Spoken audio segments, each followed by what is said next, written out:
Estamos em viagem nesta semana dedicada a diferentes regiões do planeta. Hoje a distância é ainda maior. Vamos até à Oceania.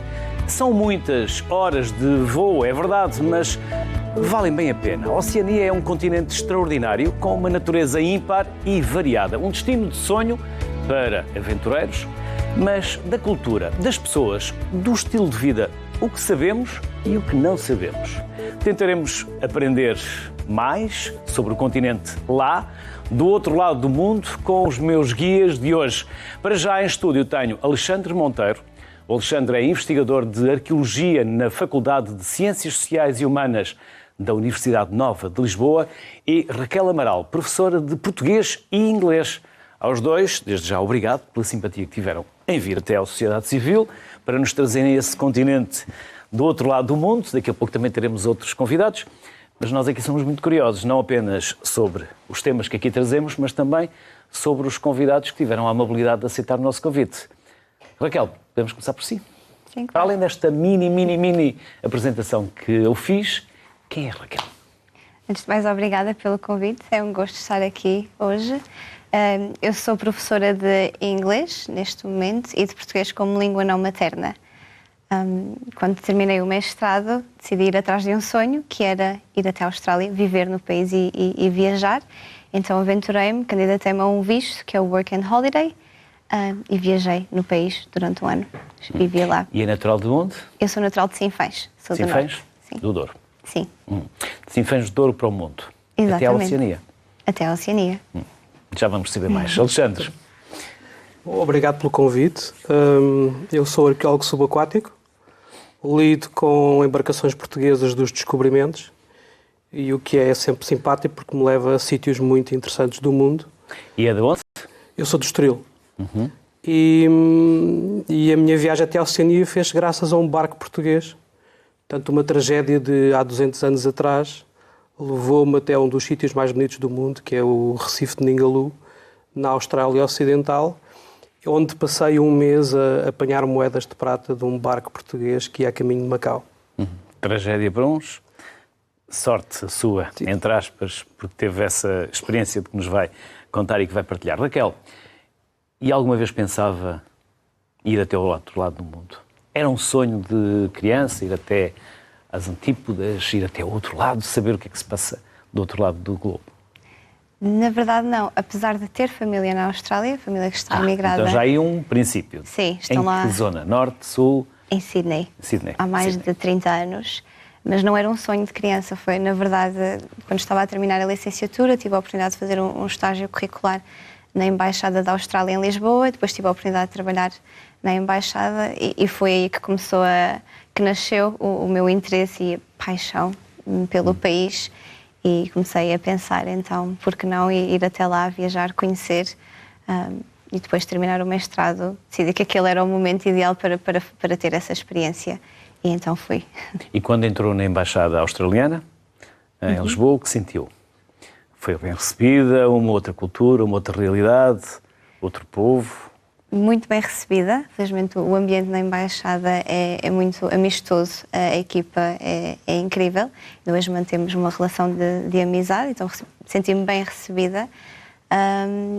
E acho que a forma como a Austrália me foi apresentada foi precisamente como um país amistoso, um país muito diverso, não só a nível de natureza, mas também a nível de cultura. Mas para onde os ingleses mandavam aqueles que não queriam lá na terra. É verdade. Colónias penais, não é? Sim.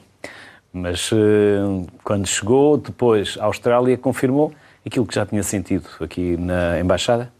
Sim, confirmei. Efetivamente, são um povo que sabe receber, muito, como eles dizem, laid back, muito relaxado, ao ponto de ser muito comum, até em Sydney, ver muita gente a andar descalça na rua, por exemplo, que é algo que aqui em Portugal não se vê, ou pelo menos eu nunca vi. Muito relaxado, muito simpático, que adora a natureza e que sabe receber. Alexandre, também foi isso que sentiu quando lá chegou? Foi, curiosamente... Embora tenha passado grande parte do tempo debaixo d'água, não é? Sim, curiosamente estive no lado oposto da Austrália. Em que zona? Estive em Perth e Fremantle, que são basicamente as duas únicas grandes cidades do lado ocidental. Foi uma coisa que me espantou também, porque nós aqui, quando vamos de Lisboa para o Porto, encontramos sempre aldeiazinhas, não é? Quando nós vamos a caminho do norte na Austrália Ocidental, não há rigorosamente nada. Portanto, é um enorme deserto. É uma enorme vastidão de dunas e de arbustos. Só podemos andar durante o dia, porque durante a noite corremos o risco de ter um canguru a entrar-nos por para-brisas adentro. A estrada é muito estreita e é curioso também porque existe aquilo que eles chamam os trains, que são caminhões com 5 ou 6 atrelados atrás que ocupam praticamente a estrada inteira. Mas achei também isso, porque a qualidade de vida realmente não tem nada a ver com Portugal. As pessoas trabalham das 9 às 5, saem às 5, metem-se no barco e fazem corridas de vela entre Rosneft e Perth, por exemplo. E é difícil ver, por exemplo, níveis de pobreza. Noto isso não, é talvez um dos países que eu visitei onde a distribuição da riqueza e dos rendimentos é mais equilibrada. Falou dos cangurus, mas foi muito simpático. Podia ter falado dos crocodilos, podia ter falado dos tubarões, podia ter falado das cobras, podia ter falado do peixe-pedra, da caravela portuguesa. Sim. Tubarões não faltam. Não, eu achei curioso porque, por exemplo, nas praias avisam os avisos normais, não é? Que as rochas são escorregadias e também que nas dunas costumam haver cobras. Grande parte das praias têm redes para proteger exatamente, eu diria que os tubarões dos banhistas, mas há muitos tubarões brancos. Por exemplo, no Recife onde eu mergulhei era normal encontrarmos tubarões. O que nos diziam era que pronto, aqui não há problema, que eles estão muito alimentados e não é complicado. Tive a sorte de que quando mergulhámos a zona geográfica do crocodilo era uns quilómetros a norte, portanto não tínhamos muito que nos preocupar com isso, porque acho que realmente é o animal mais perigoso do outback australiano, é realmente o crocodilo. Aquele crocodilo Dundee que víamos antigamente no cinema. Vamos saltar para o futuro, porque vamos até ao outro lado do mundo, onde já é amanhã e onde está a Sílvia Renda. A Sílvia é conselheira no Conselho das Comunidades Portuguesas na secção local da Austrália e Nova Zelândia. E vamos também ter a Cláudia Batista. A Cláudia é diretora de Estratégia Global do Produto da Xero, na Nova Zelândia. A ambas, obrigado antes de mais pela simpatia. Já passa da meia-noite, certo? Sim, aqui já é 1h. Já é hora de ir para a cama, por isso nós aqui ainda estamos a meio do dia. Aí para vocês, basicamente, estão sempre à frente, 10 ou mais horas em relação àquilo que nós temos como fuso horário. Na verdade, nós estamos a falar de um continente que tem 8 fusos horários. Sílvia, onde está concretamente? Em primeiro, muito obrigada pelo convite e a oportunidade de estar aqui convosco. Eu vivo na cidade de Melbourne, no estado de Vitória, e é onde estou neste momento. E o que faz em concreto, Sílvia? Eu sou, portanto, como disse há um momento atrás, sou conselheira com o Conselho das Comunidades Portuguesas, mas também trabalho para uma organização que lida com problemas do consumidor em termos de serviços financeiros e sou chefe de gabinete do CEO da empresa e também sou comissária com a Comissão dos Assuntos Multiculturais aqui do Estado de Vitória. E a Cláudia? Está concretamente onde? Olá, boa noite. Eu vivo em Auckland, portanto na Nova Zelândia, na Ilha do Norte da Nova Zelândia. E o que faz em concreto, Cláudia? Sim, eu trabalho numa startup na área da tecnologia chamada Xero. É uma das empresas chamadas Unicórnio aqui da Nova Zelândia. E está aí há quanto tempo? Eu estou aqui há mais ou menos 2 anos, portanto mudei-me no final de 2019, mesmo antes da pandemia. E antes de Auckland estava onde? Antes de Auckland estive em Londres, passei bastante tempo em Londres, vivi em Singapura também, portanto basicamente estou a dar a volta ao mundo e cada vez me afasto mais de Portugal. Portanto, neste momento estou literalmente do outro lado do mundo. Também não tem muito mais para onde se afastar. Não. Porque para onde vá, agora é sempre a aproximar e não afastar. Sempre mais perto. Talvez haja ainda mais qualquer coisa, alguma ilha muito próxima que possa significar ainda alguma distância a mais, mas talvez não muito. Na verdade, nós estamos a falar de muitas ilhas mesmo, que estão aí à vossa volta. Sílvia, muitos portugueses. Como é feita a comunidade? Constituída por quem? Mais jovens, mais idosos, pessoas que chegaram há pouco tempo, que já estavam aí há mais tempo? A comunidade aqui na Austrália é de cerca de 66 mil, pelos dados que eu tenho disponíveis. A comunidade, a imigração para este país, principalmente Portugal, tem modificado bastante nos últimos anos. Antigamente, nos anos 70, 80, 90 e por aí, chegavam aqui mais portugueses do que agora está a chegar. E também tem modificado a imigração bastante em termos das pessoas que estão a chegar de Portugal, são pessoas qualificadas, com cursos universitários, engenheiros, médicos e por aí além. E, portanto, tem mudado bastante a demografia da comunidade, mas eu diria que ainda temos uma comunidade bastante envelhecida, devido ao facto que a imigração é bastante fechada para este país. E, portanto, temos bastantes lusodescendentes, portanto, filhos de portugueses, mas que já nasceram aqui neste país, mas também temos ainda algumas pessoas a chegar nestes últimos tempos, mas de uma, como eu disse, uma demografia um bocadinho diferente. E encontram-se, fazem convívios, ou cada um vive a sua vida? Sim, eu já estou na Austrália há 30 anos. Vim para cá com 15 anos e então logo a primeira coisa que nós fizemos foi juntar-nos à comunidade, aos clubes, às associações que temos por aqui, e há associações e clubes portugueses por toda a Austrália, em todos os estados, eu diria. Fremantle, por exemplo, tem um clube português, tem em Sydney, tem em Melbourne, tem em Brisbane, tem no território do Norte. Portanto, realmente é um país onde os portugueses estão um bocadinho espalhados, mas têm presença. E sim, celebramos várias datas importantes, o Dia de Portugal, por exemplo, é uma delas, e vamos celebrando, e é assim que nós nos ligamos com a nossa cultura portuguesa e com a língua, e é uma coisa muito importante para os portugueses que estão cá. Cláudia, passei por Auckland há 5, 6 anos, também não estive em muito tempo, mas também não encontrei qualquer português. Há portugueses? Sim, não há muitos, não é um há facto. muitos, talvez. Os números que eu encontrei penso que são menos de 1000, se não contarmos com os lusodescendentes, porque depois, obviamente, há muitos portugueses aqui que acabam por ter filhos, portanto, os lusodescendentes acabam por multiplicar um pouco esse número. Mas os números que eu tenho são que somos relativamente poucos, menos de 1000. Em Auckland há bastante, eu diria que como é a cidade maior acaba por haver mais pessoas aqui. E são quase todos das áreas que a Sílvia estava a mencionar também, muitos engenheiros, muitas pessoas na área da saúde.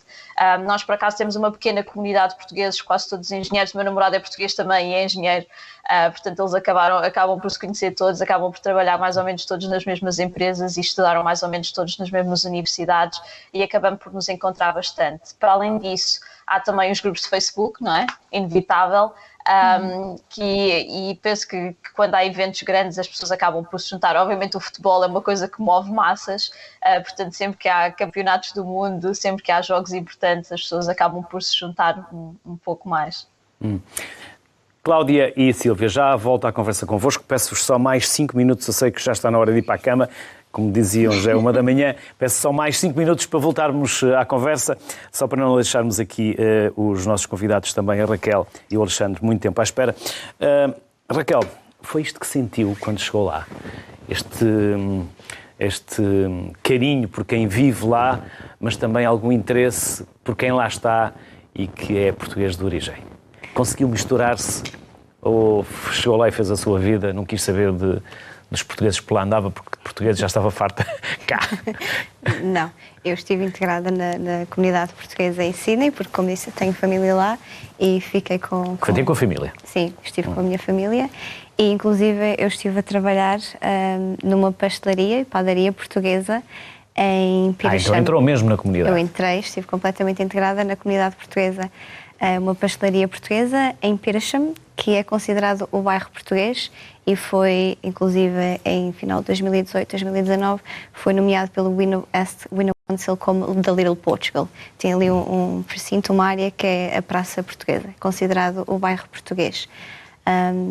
E então eu estava sempre rodeada de portugueses, trabalhei com portugueses, tinha a minha família portuguesa E ali estando no bairro português, maioritariamente os nossos clientes na padaria, pastelaria, eram portugueses que vinham todos os domingos religiosamente tomar o seu café e comer um pastel de nata, e mesmo muitos australianos também que entravam, e era isso que eles procuravam, the Portuguese tarts, os pastéis de nata, um pastel de nata, por favor, que era o que eles mais procuravam. Porque há portugueses que, quando vão para o estrangeiro, tentam não se misturar muito com portugueses, porque vão à procura de outras experiências, porque com portugueses estão eles habituados. Não foi o caso. Chegou lá e percebeu que a comunidade estava perfeitamente enquadrada, perfeitamente inserida, que os australianos gostavam muito de portugueses e de Portugal, mas eles sabiam onde é que fica Portugal? Sim.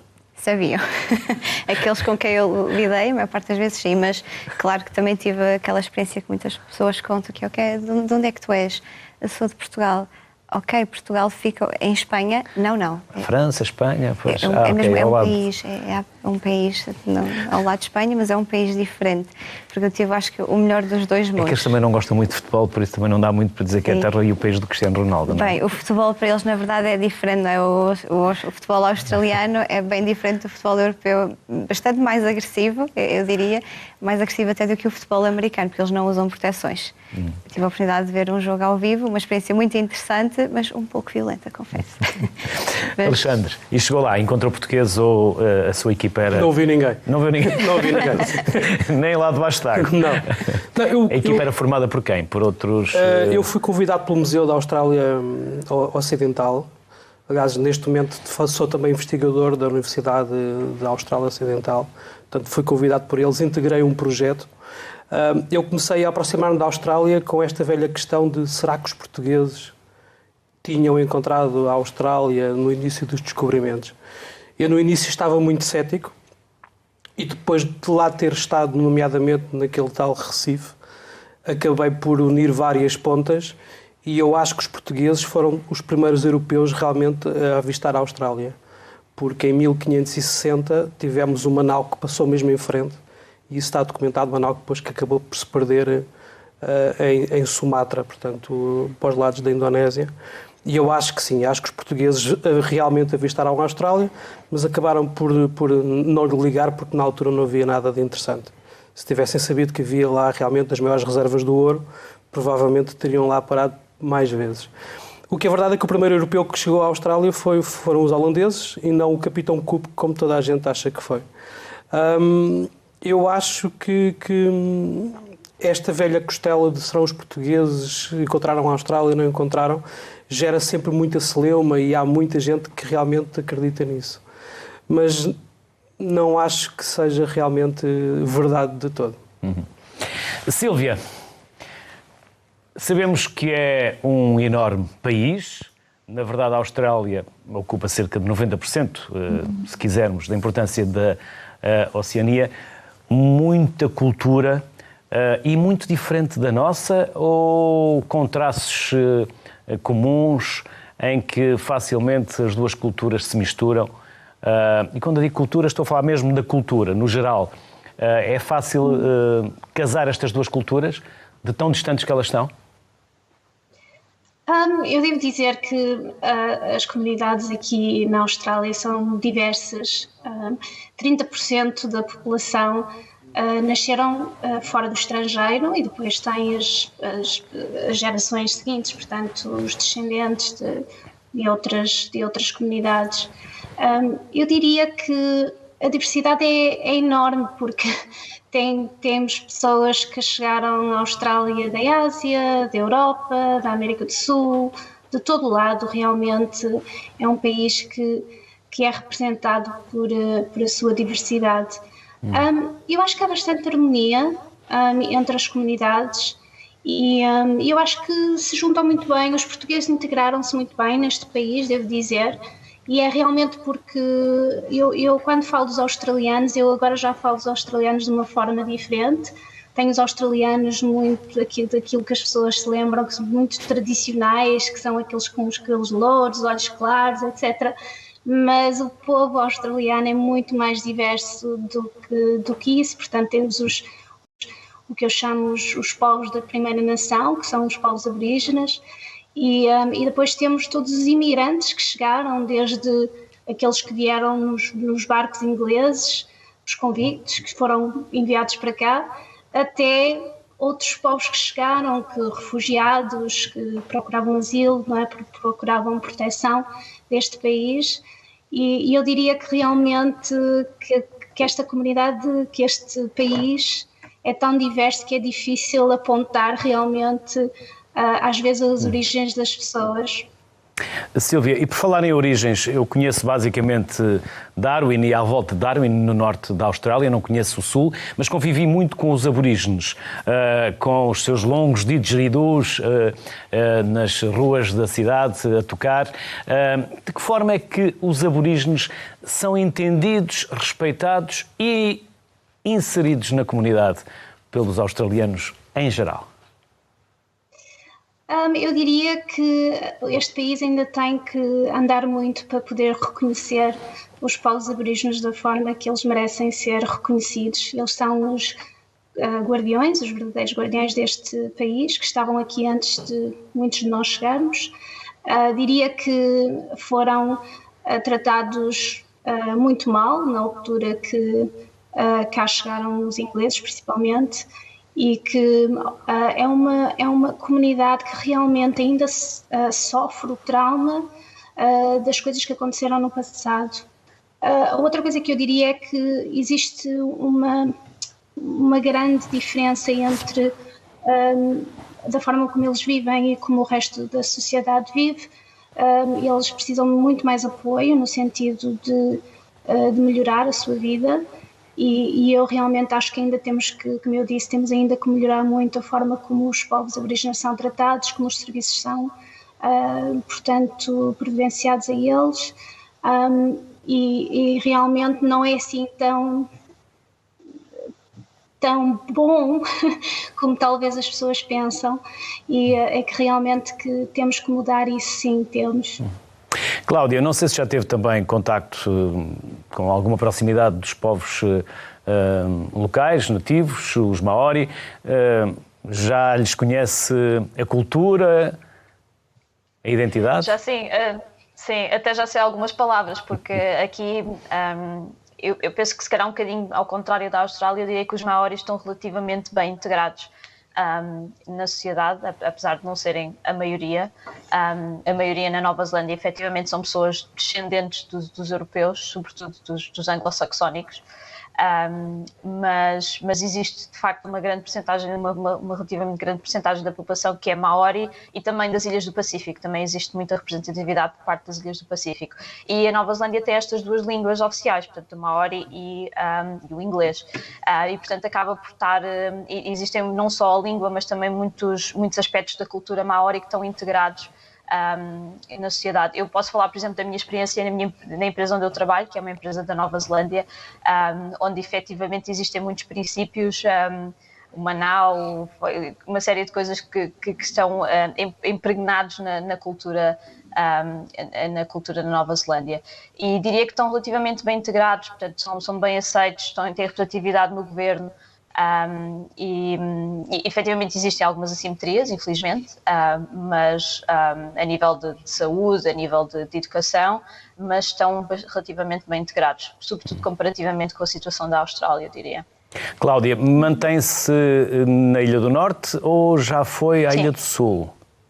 Já fui à Ilha do Sul. Acho que é completamente diferente, é bastante engraçado ver, porque de facto as duas ilhas são muito diferentes. Portanto, apesar da temperatura ser relativamente diferente, ser relativamente parecida com Portugal, por exemplo, aqui a Auckland é muito parecido eu diria, com Lisboa, portanto chove um pouco durante o inverno, mas faz calor. Faz bastante calor no verão. À medida que vamos para o sul, fica mais frio, portanto é ao contrário de Portugal. Portanto, na Ilha do Sul já nos deparamos com lagos, com montanhas, com uma paisagem completamente diferente daquilo que temos na Ilha do Norte e do que estamos habituados. Já foi ao Te Papa, em Wellington? Já, claro, já. Para mim, o segundo museu mais bonito do mundo, a seguir ao de Bagdá. É muito bonito. Eu gosto muito de Wellington. Hobbiton também. Sim, onde claro, gravaram obrigatório ver a Casa dos Hobbits, sim, obrigatório. Há uma série de coisas que são obrigatórias realmente. A Nova Zelândia é verdadeiramente um país apaixonante. É um país daqueles que só apetece voltar. A Austrália também. Já vamos saber um pouco mais sobre a Nova Zelândia. Sílvia, e quem quer trabalhar na Austrália? Portugueses que queiram trabalhar na Austrália, É fácil arranjarem um visto de trabalho ou os estudantes que queiram ir fazer os seus estágios para a Austrália? A imigração para a Austrália, como eu disse há bocadinho, é bastante fechada. Eu diria que não é tão fácil vir para cá como foi nos tempos em que nós chegámos aqui. Naquela altura era muito mais fácil, não precisávamos de tantas provas, de tantas... portanto, não tínhamos que demonstrar uma ligação com a língua, por exemplo, que agora é fundamental. Eu diria que para quem quer vir estudar inglês, por exemplo, ou estudar nas universidades aqui, que é realmente mais fácil. Em termos de pessoas que queiram vir trabalhar, tem que ser mesmo dentro daquelas profissões que o país procura. Portanto, nem todas as pessoas são aceitadas porque, infelizmente, a Austrália tem uma política de imigração bastante fechada, mas não é impossível, como eu disse há bocadinho, continuam a chegar aqui, não nestes últimos 2 anos, devo dizer, porque o país esteve completamente fechado e só agora é que começou a abrir de novo, mas ainda continuam a chegar pessoas de Portugal, portugueses, mas realmente naquela área de já com algumas qualificações bastante altas, e realmente naquela área de profissões que nós precisamos, seja na área de saúde ou engenharia ou na tecnologia, mas que realmente que não é como no passado, não é, infelizmente não. Gostaria de ver mais portugueses a chegarem e temos aqui uma comunidade ainda maior, mas infelizmente a imigração, a política de imigração não permite tanto isso. E como passaram vocês estes últimos quase 2 anos de pandemia na Austrália, Sílvia? Tem sido bastante difícil. Como eu disse, eu vivo em Melbourne, no estado de Vitória, e foi, acho eu, a cidade mais fechada do mundo em termos de confinamento e restrições. E tem sido bastante difícil. Temos que trabalhar de casa, as crianças estão em casa também, em telescola, e aquele balanço entre o trabalho e a escola e a vida realmente não tem sido nada difícil. Estamos bastante saturados, estamos fechados, mas finalmente as coisas estão a abrir agora e tem sido uma alegria para todos nós podermos sair, ver os amigos, ver os familiares principalmente, podemos ir jantar, comer alguma comida portuguesa, estamos juntos. Realmente esta fase tornou-nos um bocadinho mais, sei lá, valorizamos os nossos amigos, os familiares, etc., muito mais porque tivemos muito tempo separados. Cláudia, e a Nova Zelândia já abandonou a política de Covid-0? Já sim. Mas já sim. As regras continuam a ser apertadas. Sim, eu diria que a resposta da Nova Zelândia teve basicamente 2 fases. Portanto, a primeira fase que foi fechar tudo, fechar fronteiras, fechar tudo, e efetivamente o ano passado, portanto, estivemos a pensar em 2020, efetivamente foi uma resposta que funcionou em termos de proteger a população que está aqui, porque nós passámos a maior parte de 2020 com liberdade total. Nós conseguimos chegar aos casos 0 e o número de mortes tem sido bastante limitado até agora.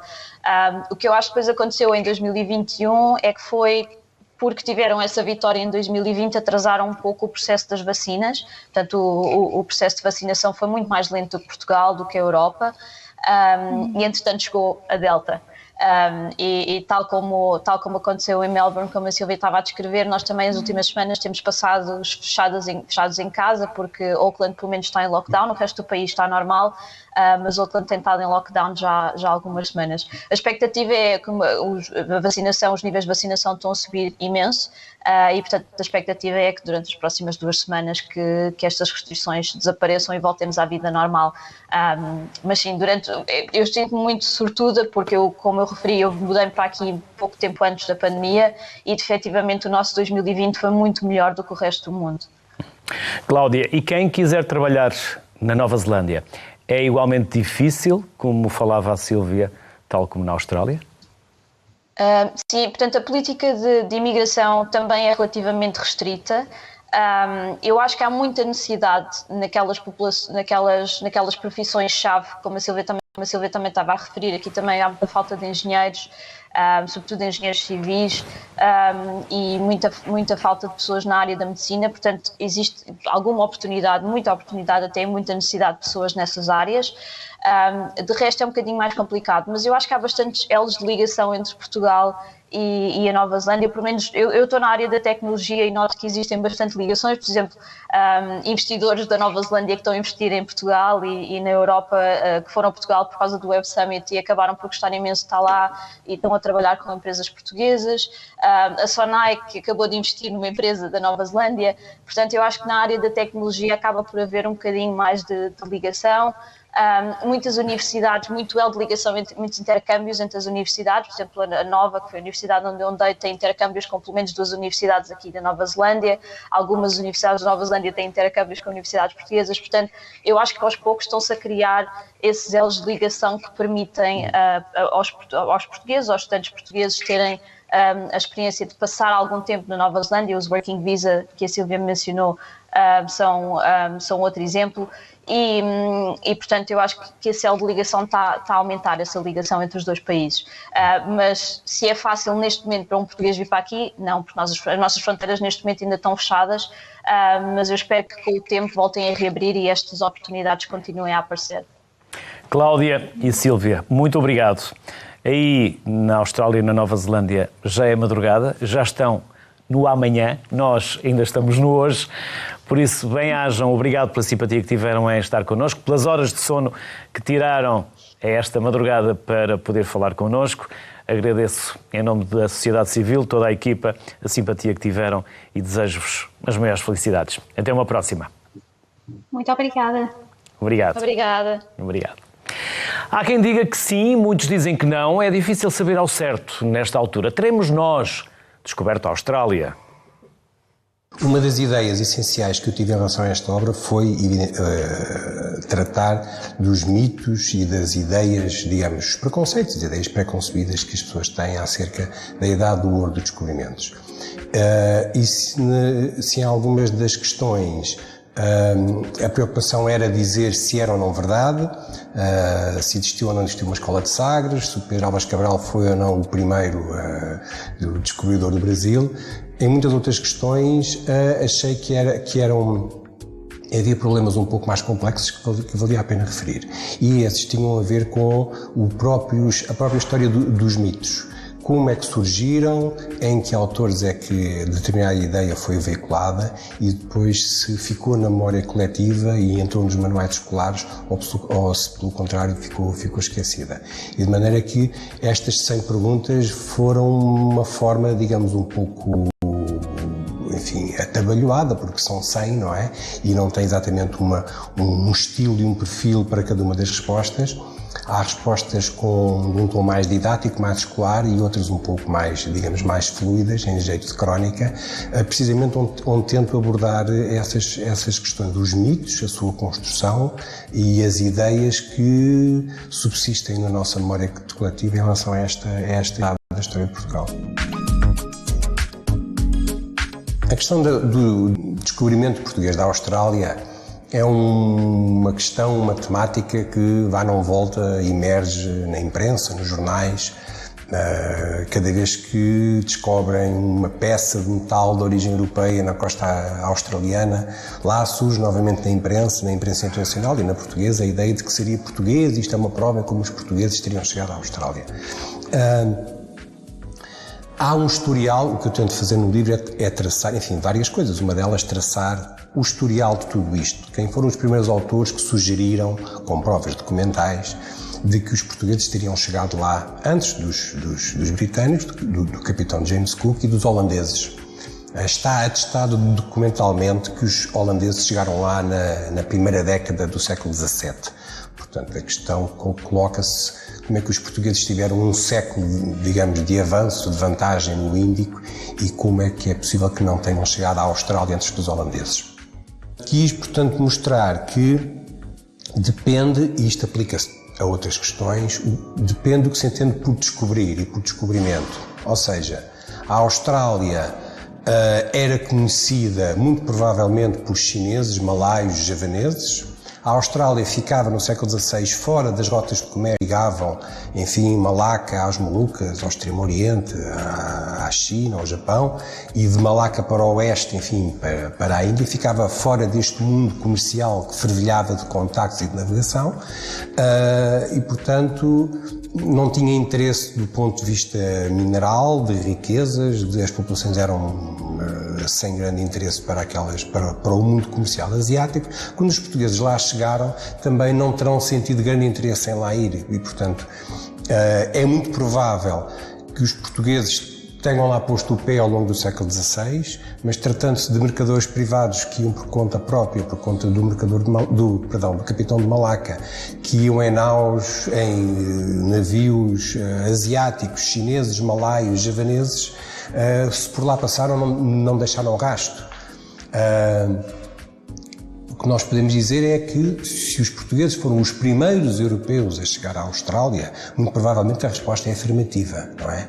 Agora, se os portugueses foram os primeiros a tomar posse da Austrália numa nau enviada pelo rei de Portugal para reconhecer, descobrir e tomar posse daquela terra, como aconteceu com o Colombo na América, como aconteceu mais tarde com o capitão James Cook na própria Austrália, nesse caso não é? E, portanto, depende do que é que se entende por estes conceitos e por exatamente o que é que quer dizer descobrir, e, portanto, é algo completamente diferente do que se passou com o arquipélago da Madeira, dos Açores, que eram desabitados, mesmo com a própria costa brasileira e com o continente americano. Alexandre, vamos continuar na história. Qual é a história que encontrou naquelas horas de mergulho que fez? Que história? O que encontrou nesse navio, nessa nau? Se quiser contar um bocadinho mais, porque é tese de doutoramento, é a sua tese de doutoramento. Isto era um navio que saiu de Lisboa em 1816 e fazia a chamada rota dos ventos do 38, do paralelo sul 38. Portanto, 38, 40, portanto, o que é que acontece? Portugal ia geralmente para a Índia e depois para Macau, por dentro da ilha de Moçambique, ou um bocadinho por fora, depois apanhava ali os ventos de monção, chegava a Goa. E depois de Goa fazia a rota através dos estreitos da Indonésia para chegar a Macau. Há uma outra rota, que é esta rota dos ventos dos 40 graus, que alegadamente foi descoberta pelos holandeses na primeira metade do século XVII. É mentira. Essa rota, que é a rota de Brouwers, que os holandeses defendem como sendo sua, ela já era percorrida pelos portugueses a partir de 1558, pelo menos. Portanto, a nau São Paulo, que acabaria por descobrir a ilha de São Paulo, que fica a algures a meio do Oceano Índico, percorreu pelo menos 2 vezes essa rota. E essa rota o que é que faz? Quando chega ao Cabo da Boa Esperança, em vez de infletir para norte, continua atravessando aquele golfão todo do Oceano Índico. E quando chega em frente à Austrália, tem que virar para norte para chegar ao Estreito de Sunda, por exemplo, na Indonésia. Quando os navios falham a inflexão para norte, vão espetar-se literalmente de encontro à costa australiana. E por isso é que há uma ilha onde foram naufragar alguns navios holandeses, como o Batavia, que é o mais famoso, que se chama Abrolhos. Abre os olhos. Tal como existe um abre-olhos ao largo do Brasil, existe uma ilha chamada Abrolhos, em frente à Austrália. Portanto, só isso é uma prova mais que convincente que os roteiros portugueses conheciam esta rota. Este navio português que saiu em 1816 ia buscar os produtos na altura que se vendiam muito bem na Europa, que era o chá, e eram as porcelanas e as gangas, os têxteis chineses, e teve o azar de seguir em frente e espetar-se de encontro à costa australiana. Perderam cerca de 3 toneladas de prata, 106.500 moedas. Para além disso, a tripulação portuguesa desembarcou na Austrália e perdeu 2 homens. Esses 2 homens desapareceram e tudo indica que foram acolhidos pelos aborígenes e que viveram o resto dos seus dias na Austrália em 1816, portanto, ainda antes do grande período de colonização dos ingleses. O que eu encontrei lá foram moedas em prata, que é basicamente o que resiste de lá. Portanto, temos aqui um navio construído em Espanha, propriedade de um português, um grande negociante do reino, o José Nunes da Silveira, açoriano, que transportava prata espanhola para comprar produtos chineses para vender na Europa e para vender na América. Portanto, globalização pura e dura já nessa altura. A globalização completa. E como dizia o padre António Vieira, Portugal tem um país muito pequeno para nascer, mas tem o mundo todo para morrer e, portanto, neste caso, foram morrer 2 portugueses à Austrália, porque nunca mais deles esteve rastro. Raquel, histórias que traz da Austrália? Para onde está ansiosa de poder voltar? Mas já lá vamos. Sim. É verdade. Muitas histórias, todas elas boas, porque tive a oportunidade de viajar por todo o país. Felizmente consegui visitar todos os estados. Estive também em Perth, Rottnest Island. Qual gostou mais? Muito difícil, mas Rottnest Island foi um dos meus sítios favoritos. Qual? Rottnest Island, em Western Australia, fica ali perto de Perth. Há bocado o Alexandre estava a falar. É uma ilha maravilhosa, muito bonita, onde se encontram os famosos quokkas, que são considerados os animais mais felizes do planeta porque parece que estão a sorrir. Sydney também é uma cidade maravilhosa, Melbourne é muito bonito, Cairns, portanto uma zona já mais tropical, a Grande Barreira de Coral é lindíssima. É muito difícil escolher. Tasmânia também, adorei a Tasmânia.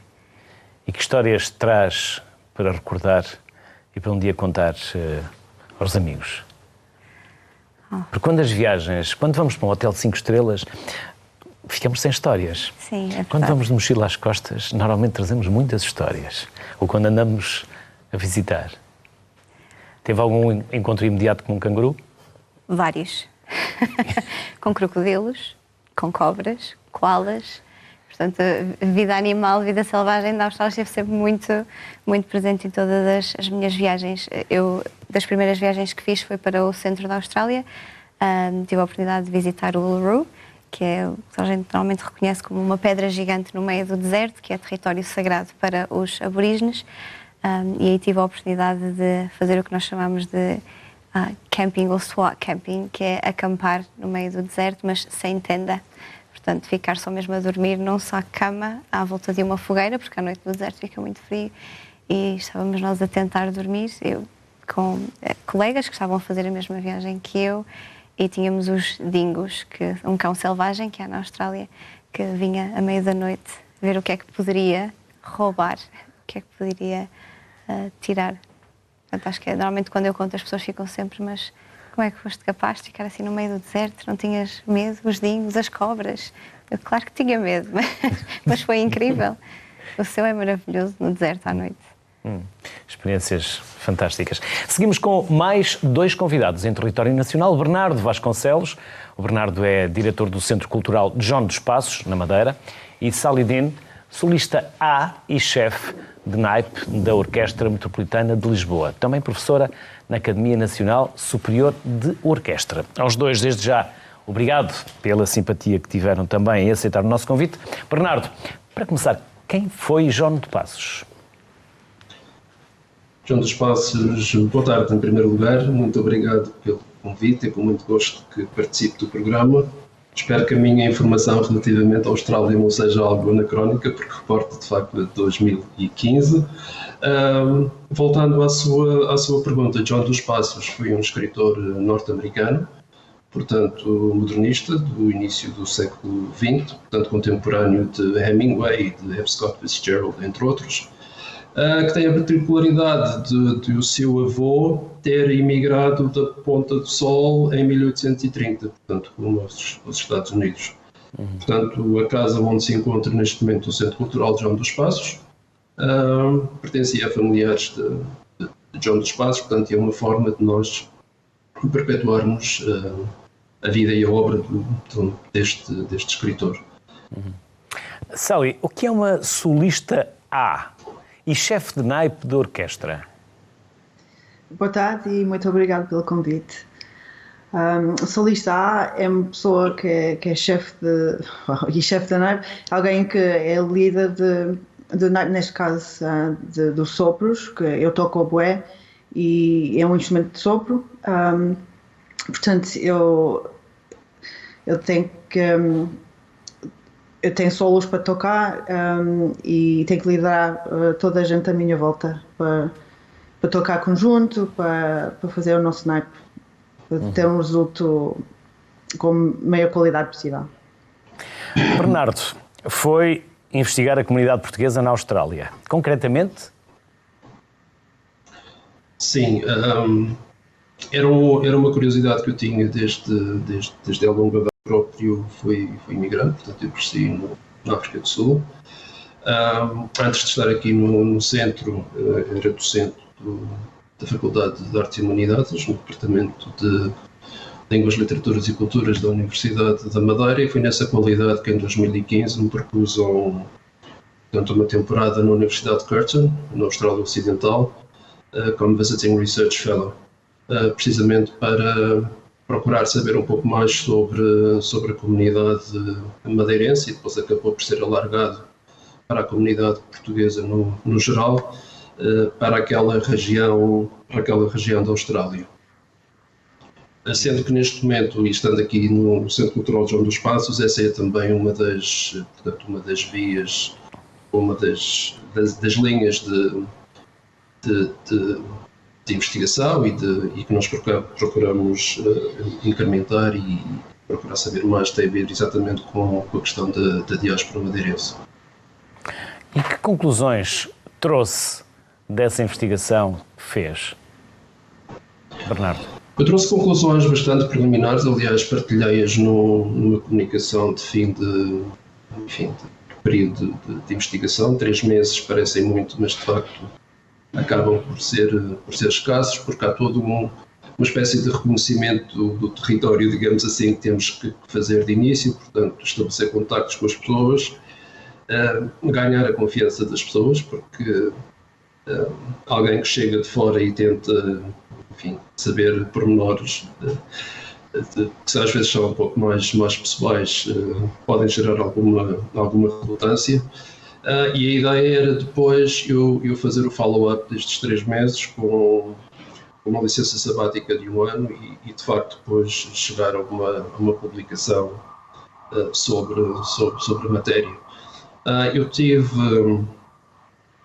Eu perante este painel de convidados que o Luís apresentou, tive o prazer de conhecer agora via este programa o Alexandre Monteiro, de quem eu ouvi falar enquanto lá estive, que estava a fazer o seu doutoramento sobre o navio que ainda não foi referido e penso que não é proibido de falar, o Correio da Ásia, e esse é um dos aspectos que quando se chega à Austrália imediatamente se torna quase avassalador, que é descobrir quem é que lá chegou primeiro, a importância das naus. A Austrália Ocidental tem um museu muito virado para o mar, tem o Maritime Museum aliás, a Universidade de Curtin estava envolvida na reconstrução em 3D de uma das naus holandesas. Portanto, toda essa mística ligada ao início da povoação está lá presente. Concretamente, em relação aos portugueses na Austrália Ocidental, o primeiro registro que há é de uma portuguesa do Porto que casou com um comerciante inglês e que se fixou em Perth, portanto, em 1946. E o filho desse casal, que foi lá ainda em criança, tornou-se um político, um parlamentar da Austrália Ocidental. Mas, efetivamente, o primeiro grupo, apesar de haver indícios de haver dois portugueses que tinham ido para a zona de Perth no final do século XIX, início do século XX, o primeiro grupo que efetivamente chega a Fremantle, neste caso, foi a bordo de um barco de pesca chamado North Cape. Portanto, eles vindos da cidade do Cabo, atravessaram todo aquele golfo que o Alexandre referiu e tiveram a felicidade de não ir contra aqueles recifes e toda aquela costa muito inóspita que é a da Austrália Ocidental, e acabaram por chegar a Fremantle. Desses 22 tripulantes, 18 eram madeirenses. A maioria, portanto, acabaram por se dividir. Alguns fixaram-se em Fremantle para a pesca do lagostim, atividade que ainda hoje continua e prospera, e uma outra parte foi para norte, para Carnarvon, trabalhar naquilo que eles também melhor sabiam fazer, que eram as plantações de banana. esse grupo foi oriundo especificamente, e aqui também há curiosidades que se prendem com a geografia e com a origem dos nossos imigrantes. Portanto, este grupo veio sobretudo da Madalena do Mar e do Paulo do Mar aqui na Madeira, e se atentarmos, por exemplo, aos que se encontram, aos madeirenses que se encontram na costa leste, nomeadamente em Sydney e Wollongong, a maior parte deles já provém da zona leste da Madeira, portanto Santa Cruz, Machico, por aí fora. Sally, sim, diga Bernardo, ia a concluir. Não, ia só tocar um bocadinho naquilo que a Sílvia referiu, aliás, que a maior parte dos convidados já referiram, que tem a ver com as várias dinâmicas do processo migratório para a Austrália, e nomeadamente neste caso, para a Austrália Ocidental, e também, de facto, verificou-se que, logo a seguir a essa chegada em 1952 por aquela migração em cadeia, chamar familiares e amigos, houve um forte crescimento nos anos 60 e 70. A origem das pessoas depois mudou um bocadinho em 70 com a descolonização das nossas colónias. Portanto, houve muita gente de Moçambique e Angola que fez a transição também para aquela zona da Austrália, e depois aquilo que eu verifiquei foi que nos anos 90 houve um forte influxo de portugueses já da África do Sul. Portanto, e aquilo que, por acaso, a Cláudia referiu e a Raquel também referiu, que eram aqueles que iam com vistos de trabalho de um ano e que inicialmente se integravam, como foi o caso dela, a trabalhar em coisas portuguesas. Isso também se verificou com a crise pós-2011 em Portugal. Portanto, encontrei muita gente lá que tinha ido à procura de oportunidade na Austrália, porque em Portugal, enfim, a situação estava um pouco complicada em termos de conseguirem ou não legalizar a sua situação. Isso também, como já foi aí referido, tinha que seguir os seus trâmites normais, muitas vezes também não são assim tão fáceis, havendo até situações em que as pessoas, expirado um ano de permanência na Austrália, tinham que ir passar uma semana ou 15 dias a Bali para depois poderem reentrar e continuar o processo. Também não iam mal. Em Bali também não se fica mal, não se passa mal uma semana, pelo menos. Até de preferência 2 ou 3. Sally, exato. E a Sally fez o percurso inverso daquele que tantos portugueses neste momento, ou provavelmente um dia pensaram, veio para Portugal. Exatamente. Eu saí da Austrália para estudar, primeiro em Londres, e depois mais tarde eu fui para Karlsruhe, Alemanha. E depois eu tinha o sonho sempre de trabalhar numa orquestra em Europa, e comecei a fazer provas, e um dia ganhei a prova para a Orquestra Metropolitana em Lisboa, e de um dia para o outro mudei-me para Lisboa. A minha intenção era de ficar um ano ou dois, porque eu não sabia na altura que ia conhecer o meu futuro marido, e isto foi há 17 anos. Já somos casados, temos 2 filhos lindos, e a minha vida é cá. Já não. E adaptou-se bem? Muito bem, foi muito fácil. Tive muito apoio dos colegas e também do meu marido, e senti sempre muito bem com o povo português e tudo, foi muito fácil. Sally, e sempre com um olho na Austrália? Sim, eu mantenho as ligações profissionais através de concertos e masterclass que eu dou lá, e eu gosto muito de levar música portuguesa para lá, para introduzir o público a música que eu se calhar não conheço, e também para cá também, por acaso em março vou tocar uma peça australiana que o público cá se calhar não conhece, mas é uma parte da Austrália que eu posso mostrar. E em termos familiares... Diga. Não, em termos familiares também é muito importante ter aquela ligação entre a minha família lá e a família cá, os meus filhos, também é importante. E os seus filhos querem ficar cá ou desejam um dia voltar à terra? Por enquanto querem ficar cá, mas são novos ainda. Ainda são novos? Ainda são, mas eles são bilíngues, e É muito importante ter aquele conhecimento. Nós, antes da pandemia, fomos todos os anos para a Austrália para visitar a família, os meus amigos, tudo lá. É importante também, para mim e para eles. Sally, pela simpatia que teve em estar connosco, igual agradecimento ao Bernardo, desejar-vos as maiores felicidades e até uma próxima oportunidade. Muito obrigado. Obrigado.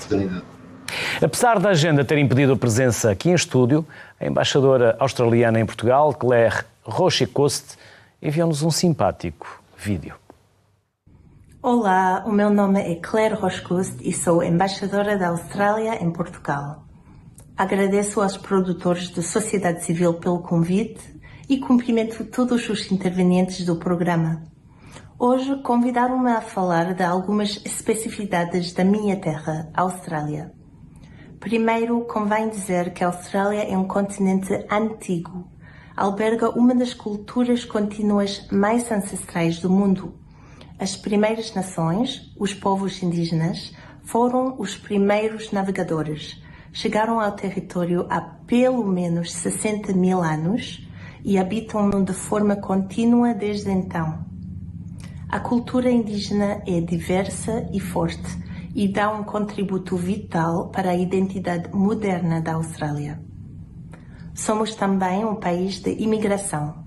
Talvez saibam que há pelo menos 60 mil portugueses na Austrália, ou seja, portugueses de ascendência, australianos de ascendência portuguesa, devo dizer. Mas talvez não saibam que mais de um quarto, ou seja, quase 30% dos australianos nasceram no exterior e quase metade da nossa população tem pelo menos um pai nascido no estrangeiro. A nível pessoal, sinto-me muito orgulhosa que, sendo filha de imigrantes, posso chegar a sentir-me não só plenamente cidadã, plenamente australiana, mas até chegar a representar o meu país no mundo enquanto diplomata e embaixadora. Por fim, a Austrália é uma terra sem paralelo em termos da sua beleza natural. A Austrália está classificada como um dos poucos países megadiversos. Isto significa que 10% da biodiversidade do mundo encontra-se lá. Mais de 80% dos animais e das plantas da Austrália são únicos. Não existem em qualquer outra parte do mundo. Entre estes animais contam-se alguns que vos são familiares, como os koalas e os cangurus, e muitos outros de que nunca ouviram falar, incluindo milhares de animais marinhos. Isto significa que temos uma responsabilidade global de proteger, conservar e gerir a nossa terra, o nosso clima e os nossos ecossistemas marinhos. A Austrália é signatária do Acordo de Paris para a defesa do clima e a redução de emissões de carbono. Per capita, ou seja, por pessoa, temos o maior investimento em energias renováveis do mundo. Dentro do nosso território oceânico, temos áreas protegidas designadas que abrangem mais de 1/3 dos nossos mares, ou seja, 3,3 milhões de quilómetros quadrados de mar.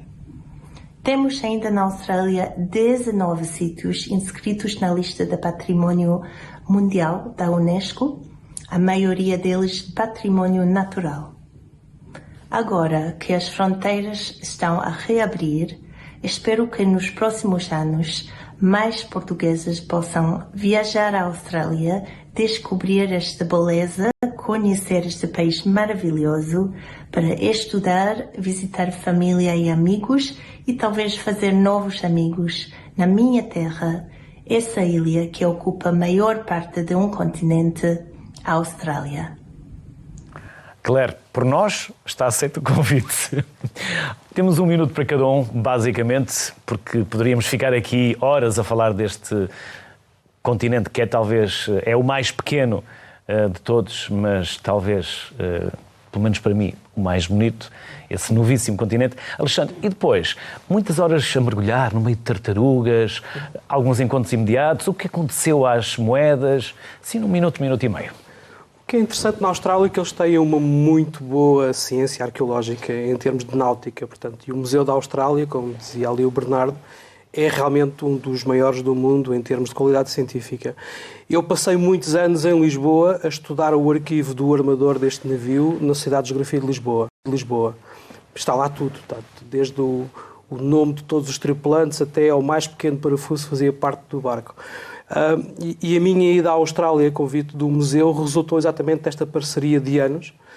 E realmente é fantástico nós podermos encontrar a história do navio português no arquivo em Lisboa e depois acabar por fechar o pacote todo e mergulhar a um sítio que é completamente inóspito. Portanto, 200 km a norte é praia virgem, sem qualquer tipo de construção, 300 km a sul exatamente a mesma coisa, e nós passarmos um mês levando o combustível e a água doce e acamparmos literalmente na praia e a horas de qualquer sítio habitado. E, portanto, o conseguirmos fazer isso porque a Austrália valoriza tanto o seu património náutico e a sua herança de naufrágios e valorizando em termos de podermos conhecer a história do navio português e do comércio que nós fazíamos há 2 séculos atrás, exatamente por este interesse australiano, é realmente muito recompensador.